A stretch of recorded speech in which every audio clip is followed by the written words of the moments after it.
Hello friends, online engineering में आप सभी का स्वागत है।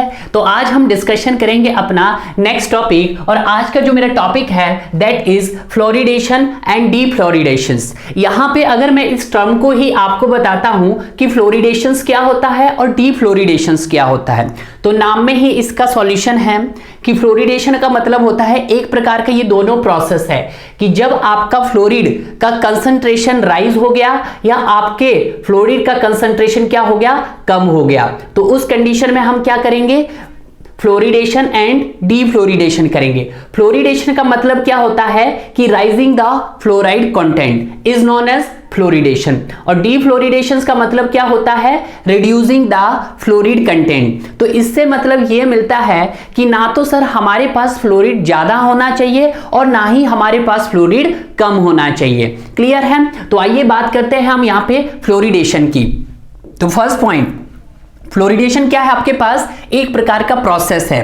तो मैं लिखता हूं द प्रोसेस, ये क्या है सर, मेरे पास एक प्रोसेस है टू राइजिंग द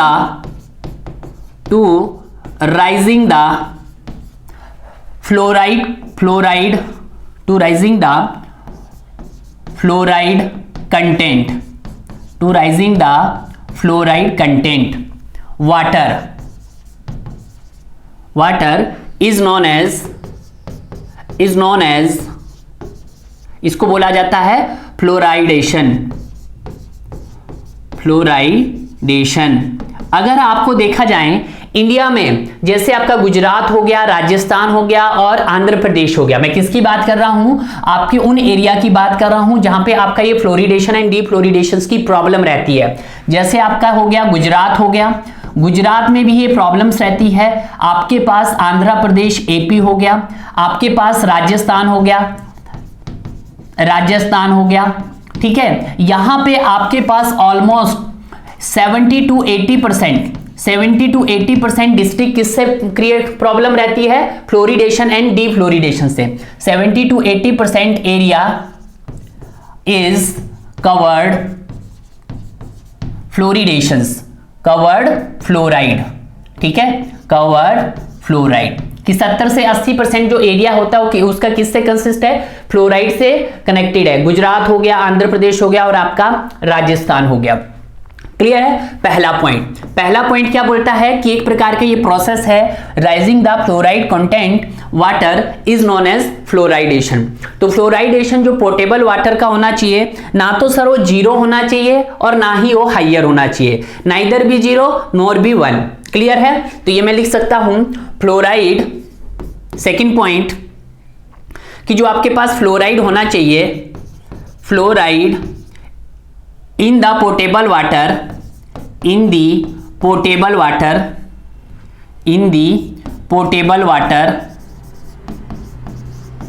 क्या नहीं होना चाहिए, portable water must neither be 0, ना तो ये 0 होना चाहिए, must neither be 0 nor too high, और ना ही हाई होना चाहिए, ठीक है। तो इसकी जो आपके पास हाईली डिजायरेबल लिमिट होनी चाहिए, हाईली डिजायरेबल लिमिट कितनी होनी चाहिए इसकी, 1 मिलीग्राम पर लीटर होनी चाहिए, एंड मैक्सिमम परमिसिबल लिमिट कितनी होनी चाहिए इसकी, 1.5 मिलीग्राम पर लीटर होनी चाहिए। क्लियर है? हाईली डिजायरेबल लिमिट मतलब 1 से कम भी ना होनी चाहिए और 1.5 से ज्यादा भी नहीं होनी चाहिए। क्लियर है? अगर वो एक मिलीग्राम 1 लीटर में अगर 1 mg से कम हुई तो इसका मतलब क्या है, वो आपके लिए कुछ ना कुछ कॉज क्रिएट करेगी। अगर यही आपके पास 1.5 से ज्यादा भी हो जाएगी तो भी आपको ये कुछ ना कुछ प्रॉब्लम क्रिएट करेगी। क्लियर है? तो आइए देखते हैं, इफ जब आपके पास florid content is less than 1 हो, इसमें लिख देते हैं हम थर्ड पॉइंट, इफ फ्लोराइड, अगर हमारे पास क्या हुआ, फ्लोराइड कंटेंट क्या हुआ, इज लेस देन 1 ppm हुआ, तो उस कंडीशन में हम क्या करेंगे, 1 ppm बोलो, यहां पर 1 मिलीग्राम पर लीटर भी बोल सकते हैं, ठीक है। ppm में बात करो आप या चाहे मिलीग्राम पर लीटर में बात करो, तो क्या हो जाएगा आपके पास, चिल्ड्रन कैरीज इन टीथ, आपके जो बच्चों में जो यहाँ पे दांतों में आपकी प्रॉब्लम क्रिएट हो जाएगी, जैसे आपके दांत का सड़ जाना, ठीक है। तो यहाँ पे क्या हो जाएगा, यहां हो जाएगा डेंटल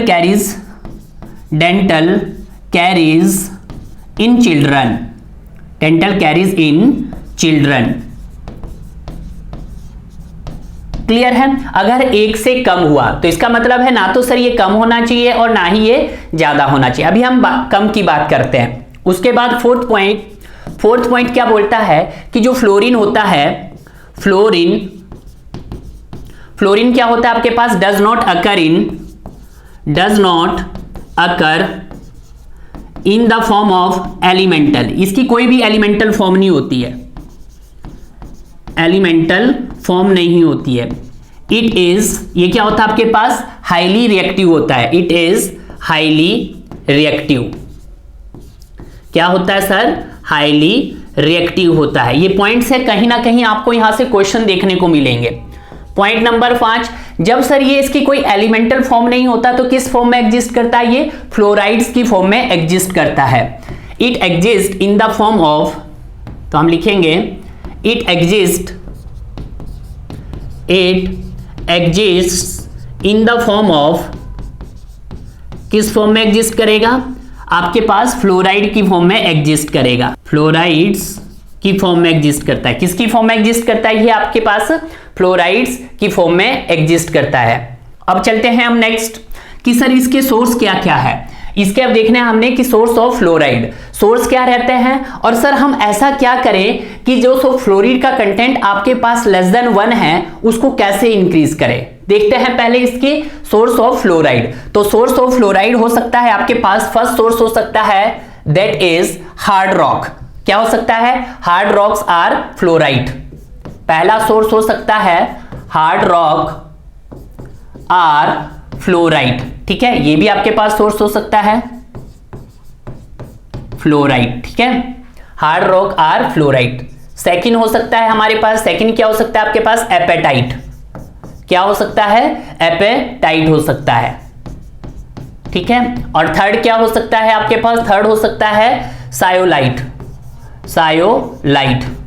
ठीक है। और फोर्थ क्या हो सकता है आपके पास, फोर्थ हो सकता है फ्लोरोस्पर, ठीक है, ये भी आपके पास हो सकता है। और फिफ्थ क्या हो सकता है सर सोर्स, फिफ्थ हो सकता है आपके पास पेस्टिसाइड्स, ठीक है। तो ये सारे सोर्स है जो आपके पास हो सकते हैं। क्लियर है? पहला हो सकता है हार्ड रॉक, दूसरा हो सकता है एपेटाइट, तीसरा हो सकता है आइलाइट्स, फिर हो सकता है फ्लोरोस्पर और हो सकता है आपके पास पेस्टिसाइड्स। यहां से कोई ना कोई क्वेश्चंस आपको एग्जाम में देखने को मिलेगा, आपसे वो बोलेगा कि which is the source of fluoride, कि इनमें से in which is the source of fluoride. तो आपके पास कोई 4-5 ऑप्शन दे देगा, 4 ऑप्शन दे देगा, उनमें से आपको एक ऑप्शन ये भी मिलेगा। क्लियर है? अब नेक्स्ट आता है आपके पास addition of fluoride can done be by adding, कि ऐसा क्या करें कि सर जो आपका फ्लोराइड लेस देन 1 रहा, वो प्रॉब्लम किया आपके पास, डेंटल कैरीज चिल्ड्रन प्रॉब्लम की, तो सर उसमें ऐसा क्या ऐड करें हम कि सर वो आपका फ्लोराइड का जो कंसंट्रेशन है वो इंक्रीज हो जाए। तो उसके लिए हम क्या करते हैं, कुछ ना कुछ ऐड करते हैं। सबसे पहले ऐड करते हैं आपके पास सोडियम फ्लोराइड। क्या ऐड करते हैं, first adding of sodium fluoride. First क्या ऐड करेंगे, सोडियम फ्लोराइड,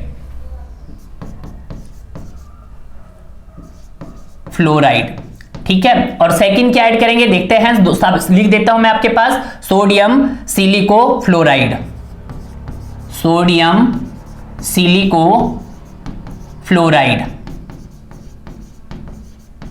ठीक है। और थर्ड क्या ऐड करेंगे सर हम, थर्ड है हाइड्रोफ्लोरोसिलिसियस,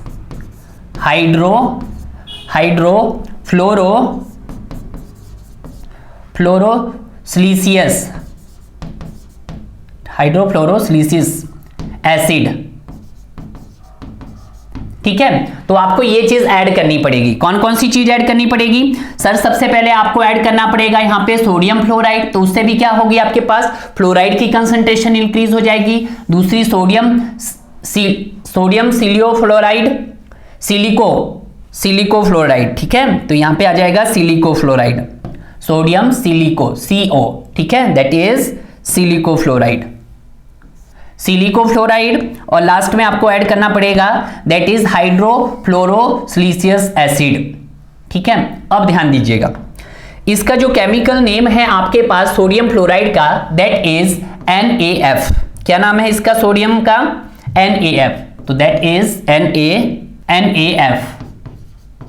इसमें क्या होता है, ये जो NF होता है ये आपके पास 98% प्योर होता है। ये क्या होता है? 98% प्योरिटी के साथ मिलता है, यानी कि जो आपके जो रॉ वाटर, जो आपका वाटर है उसको इसी को ही ऐड करते हैं, ठीक है। इट इज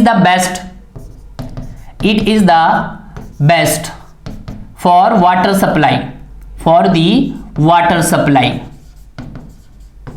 ये आपके पास क्या है? सबसे बेस्ट है फॉर वाटर सप्लाई के लिए। उसके बाद आता है सोडियम सिलिको फ्लोराइड। जो सोडियम सिलिको फ्लोराइड है उसका फॉर्मूला होता है आपके पास, that is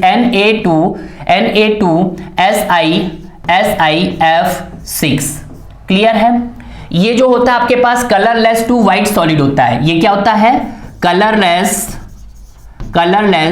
to white solid होता है, ठीक है। और होता क्या आपके पास? ये मॉडरेटली सॉल्युबल इन वाटर। कैसा होता है sir? Moderately soluble in water, ठीक है। बस ये पॉइंट्स रख रहे हैं याद, इससे ज्यादा आपको पता भी नहीं करना। हाइड्रोफ्लोरोसिलिसियस एसिड होता है, ये क्या होता है आपके पास? इसका जो केमिकल फॉर्मूला होता है H2SiF6, ठीक है। This is the chemical name. Clear है? ये क्या होता है आपके पास? कलरलेस होता है। It is colourless. कैसा होता है? कलरलेस होता है। अब ये कलरलेस होता है, कलरलेस के साथ ये कह सकते हैं हम highly soluble in water,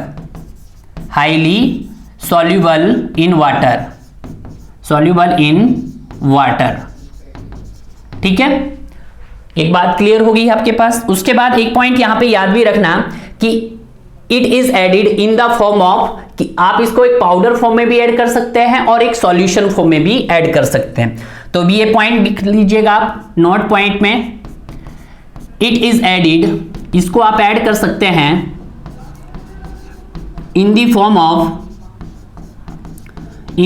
of powder form. ये पाउडर फॉर्म में भी हो सकता है और आपके पास सॉल्यूशन फॉर्म, मतलब लिक्विड फॉर्म में भी हो सकता है, ठीक है। बट जो आपका पाउडर फॉर्म होता है वो टॉक्सिक होता है। यहां पे याद रखना सर, जो सर पाउडर फॉर्म होता है वो क्या होता है आपके पास? टॉक्सिक होता है। पाउडर फॉर्म कैसा होता है? पाउडर फॉर्म आपके पास टॉक्सिक होता है, जिसको क्या करना पड़ता है? Maintain in the dust tight tanker. जिसको मेंटेन करना पड़ता है, maintain in the dust tight tank बोलो या container, dust tight container. Clear है? तो ये सारी पॉइंट्स है जो आपको यहां पे ये मैंने बताया है कि कैसे आपने अपने फ्लोरिड की कंसंट्रेशन को इंक्रीज करना है। तो फ्लोरिड की कंसंट्रेशन को कैसे इंक्रीज करना है, वहां पे सबसे इन तीनों में सबसे बेस्ट है सोडियम फ्लोराइड। NaF की फॉर्म में आपको मिलता है, 98% प्योरिटी होती है इसमें। It is best for the water supply.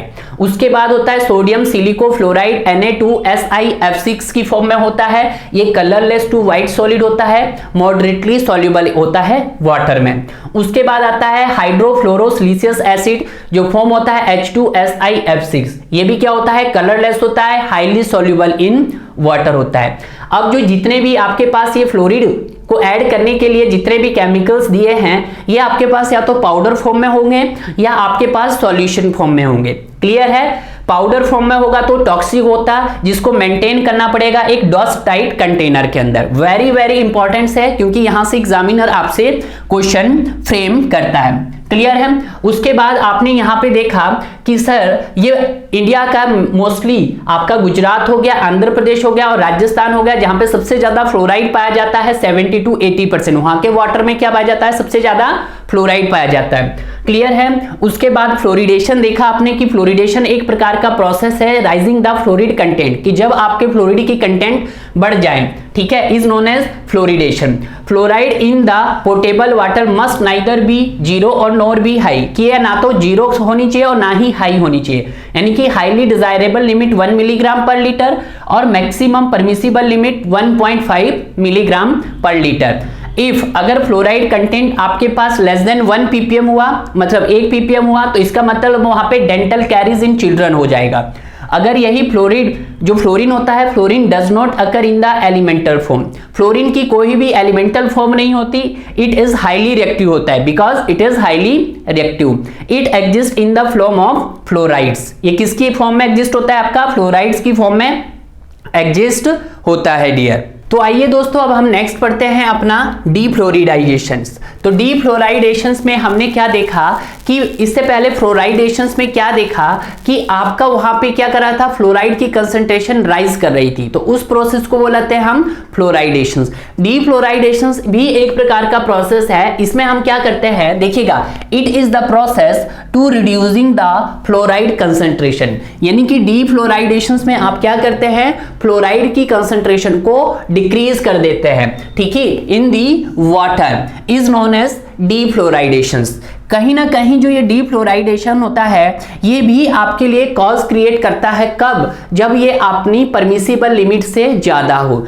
मैंने आपको पहले भी बताया था कि जो आपके पास परमिसिबल लिमिट रहनी चाहिए वो 1 मिलीग्राम पर लीटर से आपके पास कितनी रहनी चाहिए, 1.5 मिलीग्राम पर लीटर के एक्सेस में रहनी चाहिए। अगर तो डियर 1 मिलीग्राम से कम रही तो भी आपको ये कॉज क्रिएट करेगी, अगर ये 1.5 मिलीग्राम लीटर से ज्यादा रही तो भी ये क्रिएट करेगी। हाँ, कई बुकों में लिखा होता है कि 0.5, हाँ हम अगर 0.5 तक भी इसको मान के चल सकते हैं कि हाँ 0.5 से ऊपर की रेंज में रहेगी तो बेनिफिशियल ही रहेगी, बट जैसे ही ये 0.5 से नीचे आ गई तो कहीं ना कहीं आपके लिए काफी ज्यादा कॉज क्रिएट करेगी, ठीक है, आपके वहां पे डेंटल कैविटीज प्रॉब्लम होना शुरू हो जाएगी। क्लियर है। तो यहां पे अब एक्सेस में हमने इससे पहले बात की थी कम वाले में, अब बढ़ गई है तो बढ़ने को कम करना है तो उसको बोला जाएगा डीफ्लोराइडेशन। क्लियर है। तो इसके कुछ ना कुछ कॉज है जो ह्यूमन बींग्स को इफेक्ट करते हैं, कॉज दी ह्यूमन बींग्स। तो कौन कौन सी कॉजेज है वो देखेगा। सबसे पहले क्या करता है सर, ये spotting and decolouration of the teeth, मतलब दांतों का पीला पड़ जाना। तो इसको लिख लीजिएगा, supporting and decolouration, decolouration, spotting and decolouration of teeth. इसका मतलब क्या है भाई, दांतों का पीला पड़ जाना, पहला। और दूसरा क्या है सर, जिससे हिंदुस्तान में पूरे एक साल में कम से कम 1 करोड़ से ज्यादा लोग अफेक्टेड होते हैं, दैट इज गैस्ट्रोएंटराइटिस। क्या है, गैस्ट्रोएंटराइटिस। उसको क्या बोलते हैं हम, गैस्ट्रोएंटराइटिस। तो इसको लिख रहा हूं मैं, गैस्ट्रोएंटराइटिस। वेरी वेरी इंपॉर्टेंट है। गैस्ट्रोएंटराइटिस में क्या आता है आपके, इसके लक्षण क्या क्या है, इसके सिम्टम्स क्या क्या है। गैस्ट्रोएंटराइटिस के जो सिम्टम्स है, आपके शरीर में बुखार आ जाना, ठीक है, आपको उल्टी लग जाना, आपको दस्त लग जाना और आपकी आंतों में प्रॉब्लम क्रिएट हो जाना, ठीक है। ये सब किसके लक्षण हैं, गैस्ट्रोएंटराइटिस के लक्षण हैं। और हिंदुस्तान में केवल एक साल में कम से कम 1 करोड़ से ज्यादा लोग अफेक्टेड होते हैं, जिसमें से कम 1 से 2 लाख लोगों की जानें भी जाती है। किससे, गैस्ट्रोएंटराइटिस से। क्लियर है। तीसरा कौन सा आ सकता है, स्किन इरिटेशन। तीसरा हो सकता है स्किन इरिटेशन। स्किन इरिटेशन में क्या हो सकता है, स्किन इरिटेशन में आपकी त्वचा लाल पड़नी शुरू हो जाती है, आपके चेहरे पे लाल धब्बे पड़ने शुरू हो जाते हैं, आपके चेहरे पे खुजली होना शुरू हो जाती है, ठीक है, आपके चेहरे पे गड्ढे पड़ना शुरू हो जाते हैं। तो सब किसके लक्षण है, ये है कि जब आपके वाटर के अंदर फ्लोराइड की कंसंट्रेशन 1.5 mg पर लीटर से मोर होगी तो इस तरह की प्रॉब्लम से आपको जूझना पड़ता है। तीसरे 4th टाइप की क्या हो सकती है sir, deformation of bone. Deformation of bone मतलब आपकी हड्डियों का कमजोर पड़ जाना, deformation of the bone, deformation of the bone, ठीक है। उसके बाद ई आ जाता है आपके पास नेक्स्ट। उसके बाद क्या हो सकता है, स्केलेटन एबनॉर्मेलिटीज। स्केलेटन एबनॉर्मेलिटीज का मतलब क्या होता है कि जो भी आपको ये अफेक्ट करती है आपकी लेग्स एंड आर्म्स को, ठीक है। ताकि आपने बहुत सारे लोगों की देखी भी होगी, कई लोग जिनको बोलते हैं कि यार उनको पीलिया ग्रस्त हो गया है, ठीक है। वो पीलिया ग्रस्त से तो होता ही होता है, बट साथ में आपका अगर फ्लोराइड की कंसंट्रेशन मोर देन 1.5 ppm हो जाए तब भी आपको आपकी लेग्स और आर्म में ये प्रॉब्लम क्रिएट हो सकती है। तो मैं लिख सकता हूं दैट इज स्केलेटन एबनॉर्मेलिटीज,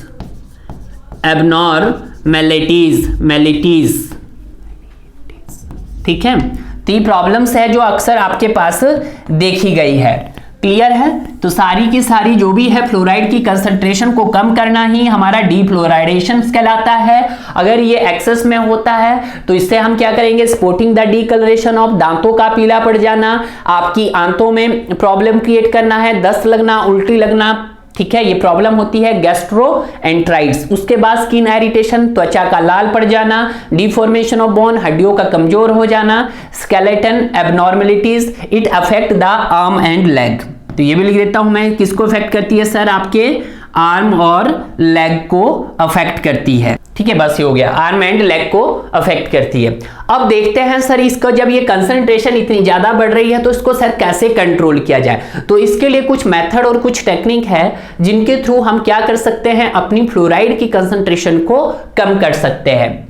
तो आइए देखते हैं मेथड ऑफ डीफ्लोराइडेशन या टेक्निक बोलते हैं। सबसे पहले डियर यहाँ पे बहुत सारे लोग इस टेक्निक को भूल जाते हैं, यहाँ पे इसको ज्यादा नहीं पढ़ाते और एग्जामिनर क्वेश्चन यहीं से पूछता है। सबसे पहला क्वेश्चन इनसे क्या पूछेगा कि जो भी टेक्निक दी जाएगी और उस टेक्निक में बोला जाएगा कि नालागोंडा टेक्निक इज बेस्ड अपॉन। तो नालागोंडा टेक्निक होती है बेस्ड ऑन प्रेसिपिटेशन होती है, ठीक है। तो देखिएगा कितने टाइप की होती है, 1 2 3 4 टाइप्स के मेथड्स हम पे यूज करते हैं। पहला होता है बेस्ड ऑन दी प्रेसिपिटेशन। तो बेस्ड ऑन प्रेसिपिटेशन में आता है आपका नालागोंडा टेक्निक। उसके बाद आता है based on absorptions. Based on absorptions में आते हैं आपके पास lime soda process, activated carbon, activated alumina, activated charcoal, ठीक है। अगर हम यहां पे थोड़ा सा इसको देखें कि जो आपके पास ये लाइम वाला है ये आपका किस पे आता है, सॉरी लाइम सोडा प्रोसेस आपके पास प्रेसिपिटेशन पे आता है। तो यहां पे इसको मैं लिख देता हूं lime soda process, lime soda process, ठीक है। मैंने वहां लिखा था, कोई बात नहीं, यहां पे ऐड कर देंगे इसको, लाइम सोडा प्रोसेस। तो ये हो गया, अब ठीक है, ठीक है। बेस्ड ऑन प्रेसिपिटेशन में कौन कौन से आते हैं, नालागोंडा टेक्निक आता है और आपके पास लाइम सोडा प्रोसेस आता है। अगर हम बेस्ड ऑन एब्जॉर्प्शंस की बात करते हैं तो इसमें एक्टिवेटेड कार्बन आता है, एक्टिवेटेड एल्यूमिना आता है और एक्टिवेटेड चारकोल आता है। इनमें क्या होता है, इनमें देखा जाता है कि जो आपके पास एक्टिवेटेड कार्बन होते हैं, एक्टिवेटेड कार्बन और आपके पास एक्टिवेटेड एल्यूमिना और एक्टिवेटेड चारकोल, इन तीनों में क्या चाहिए आपके पास, surface area is more required. इनमें क्या चाहिए होता है, more surface area is required, more surface area is required. बस इसमें ज्यादा नहीं है आपको देखना, ठीक है। इसमें क्या होता है भाई, ये जो बेस्ड ऑन एब्जॉर्प्शंस होता है इसमें क्या होता है, आपके पास मान लेते हैं एक टैंक, आपके पास वाटर टैंक है, आपने वाटर टैंक में आपने क्या डाल दिया है, खाली है, इसके अंदर आपने कुछ ना कुछ एक्टिवेटेड कार्बन या एक्टिवेटेड एल्यूमिना या एक्टिवेटेड चारकोल डाला है, ठीक है। जो भी आपके पास फ्लोराइड कंसंट्रेशन की इंप्योरिटीज होगी वो कहां पे चिपक जाएगी, इसकी टॉप लेयर में चिपक जाएगी, ठीक है। इसकी टॉप लेयर में क्या हो जाएगी, अटैक करेगी, ठीक है, क्योंकि ये एक्टिवेटेड कार्बन का है। बस इसमें यही रखना आपने याद। उसके बाद बेस्ड ऑन फिल्टर मेंबर होता है, जो बेस्ड ऑन फिल्टर मेंबर में आता है रिवर्स ऑस्मोसिस प्रोसेस। बहुत बारी इसको ROP से भी जाना जाता है, स्टूडेंट कंफ्यूज रहता है। ROP होता है रिवर्स ऑस्मोसिस प्रोसेस। इसमें क्या होता है कि इसमें एक फिल्टर मेम्ब्रेन लगी होती है, उस मेम्ब्रेन से आप अपने वाटर को पास करते हैं। उसमें ये काम ये करता है कि साथ साथ में जितनी भी कलर हो, चाहे ऑर्डर, कलर, ऑर्डर और टेस्ट को भी इंप्रूव करता है और साथ में जो भी इंप्योरिटीज रह जाती है उनको भी रिटेन कर लेता है। क्लियर है। उसके बाद आता है based on exchange. Based on exchange मैंने आपको पहले भी बताया था, जियोलाइट प्रोसेस के अंदर भी बताया था कि इसमें आपके पास ये कंसिस्ट होता है आपके पास कटायन एक्सचेंज और अनायन एक्सचेंज प्रोसेस से। कटायन और अनायन के एक्सचेंज प्रोसेस होता है, आपको मैंने ये भी बताया था कि कटायंस में हम कौन से रेजिन लेते हैं और अनायंस में हम कौन से रेजिन्स लेते हैं। क्लियर है। और एक सबसे बड़ी एडवांटेज इनकी ये है कि सर इनका काम यही नहीं है कि सर ये फ्लोराइड के कंसंट्रेशन को कम करे, बट ये आपके कलर, टेस्ट और ऑर्डर को भी रिमूव करते हैं। तो इन टेक्निक का हमारे पास एक और उदाहरण है, तो मैं यहां पे लिख देता हूं ऑल दीज मेथड्स। तो यहां पे लिख देते हैं हम ऑल दीज, कि जितने भी ये मेथड्स है, all these method of डीफ्लोराइडेशन,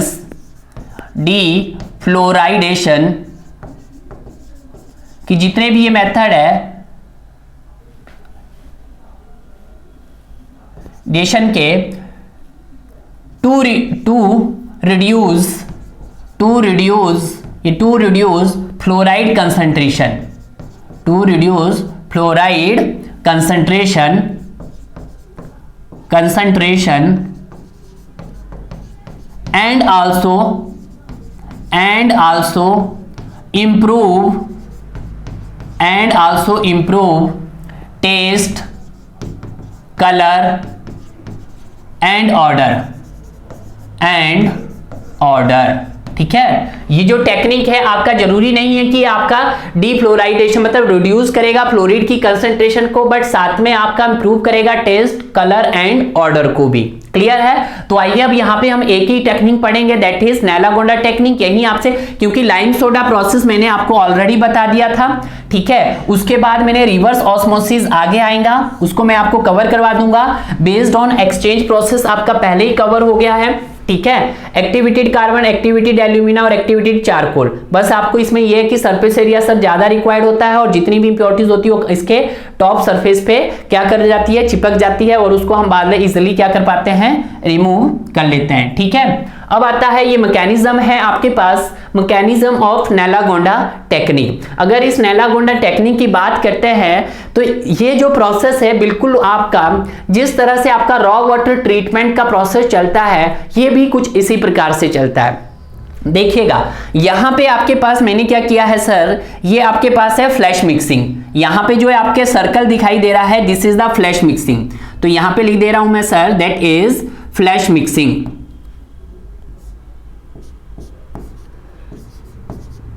flash mixing, यहां क्या हो रहा है, फ्लैश मिक्सिंग हो रहा है। अब फ्लैश मिक्सिंग में आपने क्या किया सर, आपने सबसे पहले किसको ऐड करेंगे, लाइम को ऐड करेंगे, लाइम को ऐड करेंगे। सबसे पहले किसको ऐड किया, लाइम को ऐड करेंगे, या सोडियम एल्यूमिनेट बोल दो।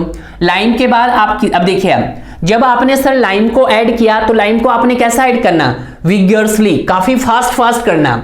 ठीक है, लाइम को ऐड किया आपने बहुत फास्ट। उसके बाद आपने लाइम के बाद किसको ऐड करना, आपने एलम को ऐड करना। किसको ऐड करना, एलम को। और एलम को किस तरह से ऐड करना, आपने स्लोली। उसके बाद आ जाते हैं हम, जब लाइम और एलम दोनों को आपने मिक्स कर दिया, उसके बाद चलेंगे हम कहां पे, फ्लक्युलेशन चैम्बर में। कहां चलेंगे, फ्लक्युलेशन में। फ्लक्युलेशन में क्या करेंगे, ये स्लो मिक्सिंग प्रोसेस है। आपने लाइम और एलम को तो ऐड कर दिया, पहले आपने क्या किया, फ्लैश मिक्सिंग में आपने क्या किया, लाइम ऐड किया, और फ्लक्युलेशंस में आपने क्या किया, एलम को ऐड किया। ठीक है, तो एलम को आपने कैसे ऐड किया, स्लोली। यहां पे फ्लक्युलेशन कैसा है, स्लोली प्रोसेस है, तो ये चलेगा आपके पास स्लोली प्रोसेस।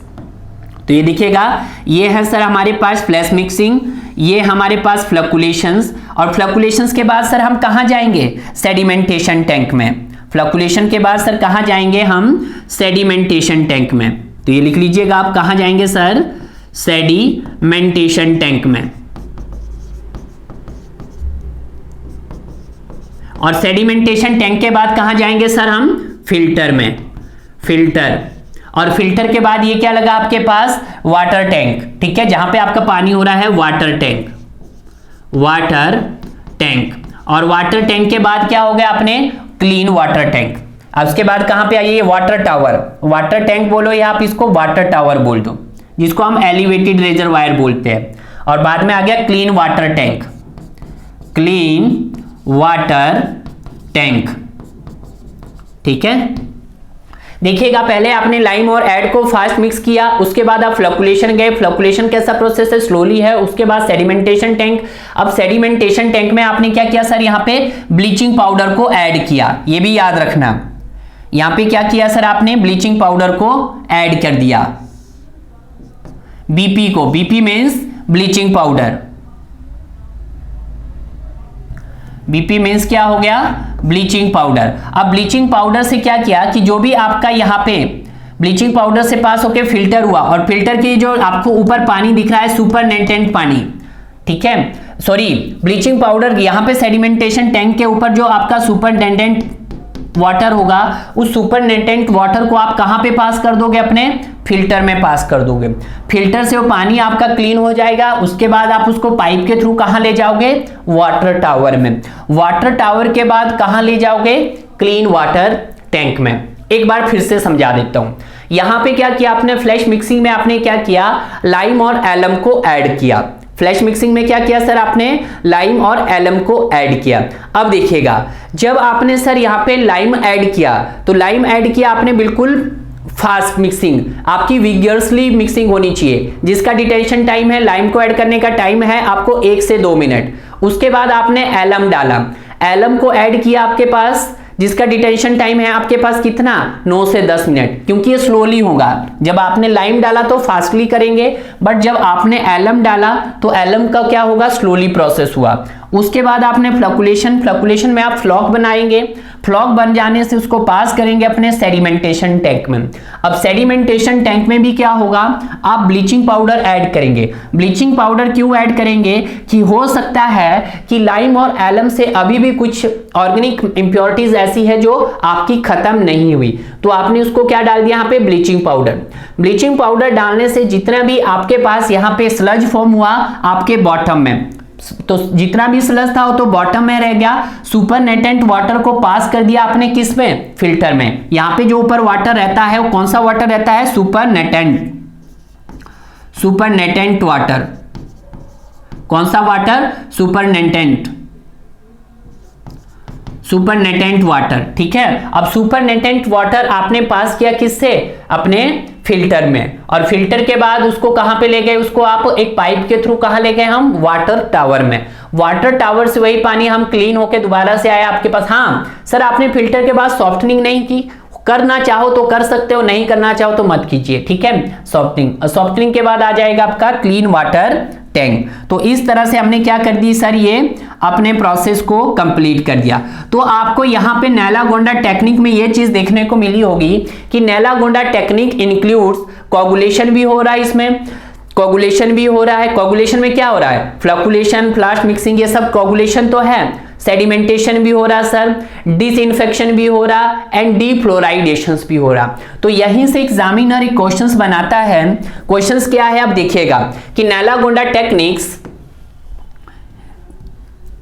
नेलागोंडा टेक्निक्स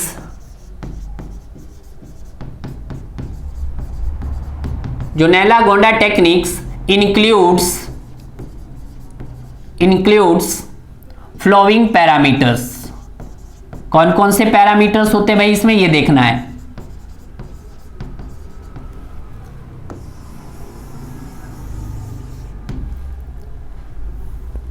पहला पैरामीटर्स, फर्स्ट पैरामीटर्स हम इसमें क्या करते हैं सर, कोगुलेशन, सेडिमेंटेशन, कोगुलेशन करते हैं आप, सेडिमेंटेशन करते हैं, कोगुलेशन करते हैं, सेडिमेंटेशन करते हैं, डिसइंफेक्शन करते हैं, और लास्ट में आप क्या करेंगे, इसका लास्ट में करेंगे आप डीफ्लोराइडेशंस।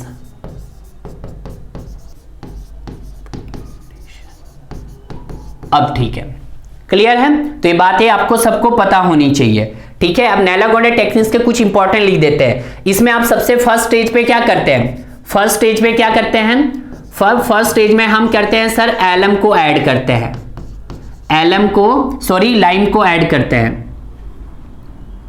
फर्स्ट स्टेज को हम लाइम को ऐड करते हैं। लाइम को ऐड करो या सोडियम एल्यूमिनेट बोलो, या फिर सोडियम एल्यूमिनेट बोलो, जिसका डिटेंशन टाइम कितना होता है, जिसका डिटेंशन टाइम होता है 1 to 2 मिनट, 1 से 2 मिनट। वैसे हम मोस्टली कितना लेते हैं, जनरली हम लेते हैं 1 मिनट, जनरली हम लेते हैं 1 मिनट। क्लियर है। सेकेंड स्टेज, सेकेंड स्टेज में आप क्या करते हैं, एलम को ऐड करते हैं, एलम को ऐड करते हैं। ठीक है, यहां पे आपके पास क्या होता है, फास्ट मिक्सिंग, यहां पे आप फास्ट मिक्सिंग होता है। उसके बाद एलम ऐड करते हैं, एलम ऐड करते हैं, इसका डिटेंशन टाइम कितना होता है, ये होता है 9 से 10 मिनट। एज कंपेयर में इसमें क्या होता है, इसको भी अब हम फास्ट मिक्सिंग ही बोल सकते हैं एक प्रकार सा, या भी क्या हुआ, थोड़ा सा फास्ट मिक्सिंग हुआ। ठीक है, उसके बाद आप क्या करते हैं, कोगुलेशन करते हैं। उसके बाद आप स्टेज 3 में आप क्या ऐड करते हैं, स्टेज 3 में हम ऐड करते हैं सर ब्लीचिंग पाउडर। क्या ऐड करते हैं, ब्लीचिंग पाउडर, ब्लीचिंग पाउडर। और ब्लीचिंग पाउडर आप कहां ऐड करते हैं, देखिएगा यहां पे ब्लीचिंग पाउडर आपने कहां ऐड किया था, सेडिमेंटेशन टैंक में। फ्लोकुलेशन तो यहां पे हो गई आपकी, और सेडिमेंटेशन टैंक में, कहां पे, सेडिमेंटेशन टैंक में। ठीक है, जिसका ड्यूरेशन रहता है 60 to 90 मिनट, जिसका डिटेंशन टाइम रहता है 60 to 90 मिनट। तो ये सारे इंपॉर्टेंट पॉइंट है जो आपको जानने हैं, इससे बाहर आपका एग्जामिनर मुझे नहीं लगता यार अगर पूछेगा। ठीक है, ये सारी पॉइंट्स थे, मैंने आपको बता दिया कि फर्स्ट स्टेज में लाइम ऐड करना, सोडियम एल्यूमिनेट बोलते हैं, जो फास्ट मिक्सिंग होगा, जिसका डिटेंशन टाइम 1 से 2 मिनट होगा, जर्नली 1 मिनट। ठीक है, उसके बाद एलम ऐड करेंगे, फास्ट मिक्सिंग करेंगे, इसका भी डिटेंशन टाइम 9 से 10 मिनट रहेगा इसके बाद। और उसके बाद इसका क्या रहेगा सर, हमारे पास जनरली कितना रखते हैं हम, 9 मिनट, जनरली कितना रखते हैं, जनरली लगते हैं सर 9 मिनट। उसके बाद सर ब्लीचिंग पाउडर ऐड करते हैं सेडिमेंटेशन टैंक में, जिसका डिटेंशन टाइम रहता है 60 to 90 मिनट। तो इस प्रकार से हमने जो अपना कवर किया फ्लोरिडेशन एंड डीफ्लोराइडेशन। तो देखिएगा यहां पे फ्लोराइडेशन कंप्लीट हुआ, सोर्सेज कंप्लीट हुए, सारा कंप्लीट हो गया आपके पास। अब